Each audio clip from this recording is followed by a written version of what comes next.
हमारे एम के creation 33 channel में आपका स्वागत है। अगर आप हमारे चैनल पर पहली बार आए हैं तो हमारे चैनल को सब्सक्राइब कर लीजिए ताकि हमारी सारे वीडियो का नोटिफिकेशन सबसे पहले आपको मिले। भक्ति का शाब्दिक अर्थ है भज सेवायाम, अर्थात भक्तों द्वारा ईश्वर की सेवा। कहते हैं कि भक्ति में यदि शक्ति हो तो असंभव कार्य भी संभव होने लगते हैं। इतनी क्षमता एक भक्ति में होती है। वास्तव में भक्ति केवल शब्द नहीं अपितु प्रेम, विश्वास और समर्पण का सामूहिक भाव है, जिसके द्वारा हम परमानंद की प्राप्ति कर सकते हैं। जिस भक्त की भक्ति में प्रेम, विश्वास, समर्पण और आराध्य के प्रति सम्मान ना हो तो वह भक्ति नहीं हो सकती। भक्ति का उगम करुणा और प्रेम पूर्ण हृदय में ही होता है। ऐसा हृदय जो जीवन के प्रत्येक क्षण में प्रेम पूर्ण रहे, उसी में भक्ति का संचार होता है। आप किसकी भक्ति करते हो, इससे अधिक महत्वपूर्ण यह है कि आपकी भक्ति कैसी है, क्योंकि यदि भक्ति सच्ची हो तो उसके अच्छे फल आपको प्राप्त होते हैं। जी हाँ, सच्ची भक्ति के विषय में महर्षि व्यास कहते हैं कि जो भी पूजनीय है उसके प्रति प्रेम भाव होना, या पूजनीय जो है उस पर प्रेम करना, उसी को भक्ति कहते हैं। उसी प्रकार श्री कृष्ण भी कहते हैं कि अपना सब कुछ किसी को अर्पण कर दें, ऐसे समर्पण को ही सच्ची भक्ति कहते हैं। इन दोनों महात्माओं ने जो विचार व्यक्त किए हैं वह सच्ची भक्ति के अर्थ को दर्शाते हैं। अब प्रश्न यह उठता है कि सच्ची भक्ति क्या एवं कौन सी है। इसीलिए सच्ची भक्ति के अर्थ को विस्तार से समझने हेतु इससे पूर्व आपको ये समझना होगा कि भक्ति दो प्रकार की होती है, एक सकाम भक्ति और दूसरी निष्काम भक्ति। इन दोनों भक्तियों में केवल इतना ही अंतर है कि सकाम भक्ति ईश्वर से कुछ चाहती है और निष्काम भक्ति ईश्वर चाहती है। अब इसे हम और विस्तृत रूप से समझते हैं। सर्वप्रथम सकाम भक्ति के विषय में सुने। सकाम भक्ति, इस भक्ति में उदाहरण के तौर पर हम लंकापति रावण को ले सकते हैं, जिन्होंने महादेव की भक्ति तो की, परंतु जब स्वार्थ की भावनाओं ने उनके मन को घेर लिया तब परिणाम स्वरूप भगवान राम के हाथों उनका अंत हुआ। उसी प्रकार दूसरा उदाहरण है महिषासुर, जिसने ब्रह्मदेव की भक्ति एवं तपस्या तो की, किंतु ब्रह्म की प्राप्ति नहीं की अपितु अमृतत्व का चयन किया। परिणाम स्वरूप महिषासुर का वध भी आदिशक्ति के हाथों ही हुआ।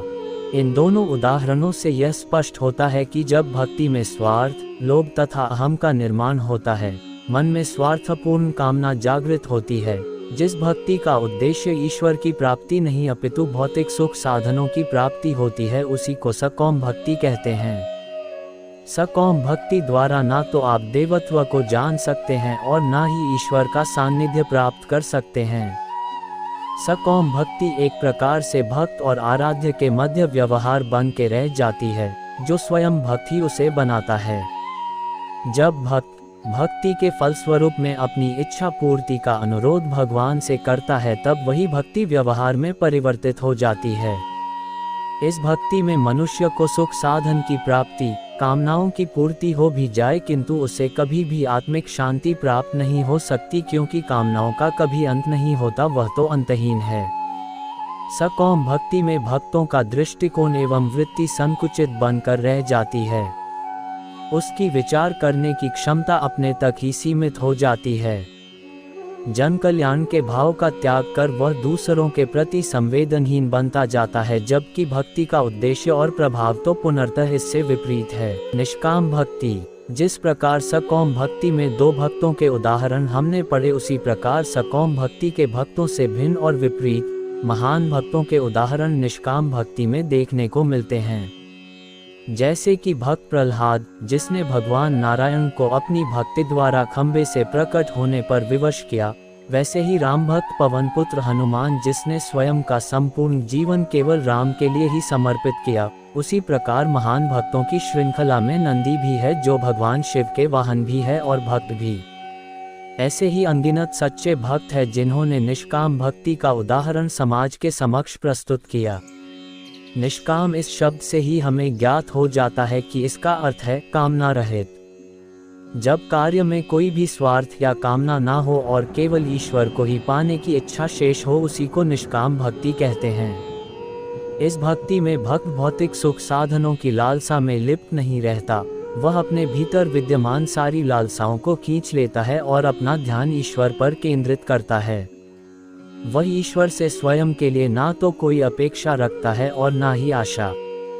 उस भक्त की भक्ति का केवल एक ही उद्देश्य होता है और वह है परमानंद की प्राप्ति।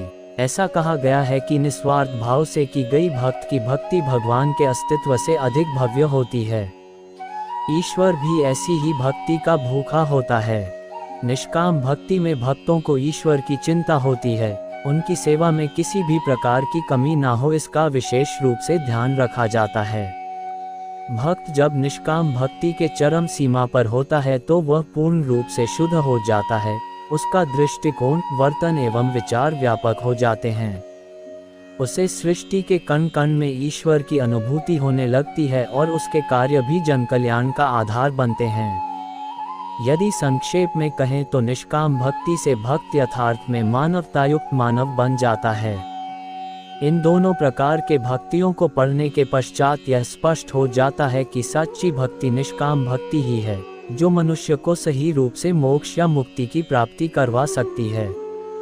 जब मनुष्य की मनस्थिति सुख और दुख में समान हो तो इसका तात्पर्य यह है कि उसकी भक्ति निष्काम भक्ति है, जिस पर अग्रसर होने के पश्चात उसे मोक्ष की प्राप्ति अवश्य होती है।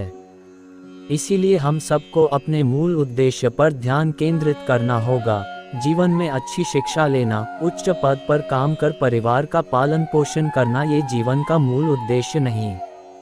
यदि होता तो विचार कीजिए, उद्देश्य की पूर्ति के पश्चात भी परिवार और कमाने वाला व्यक्ति दुखी ना होता, अब भी कुछ पाना है यह इच्छा उसमें शेष ना रहती।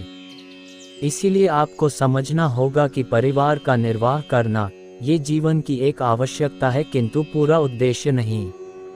वास्तव में ईश्वर को जानना, उसे प्राप्त कर लेना, उसमें विश्वास स्थापित करना और बिना किसी अपेक्षा के कर्म कर अंत में उसी में विलीन हो जाना ही प्रत्येक मनुष्य का मूल उद्देश्य है।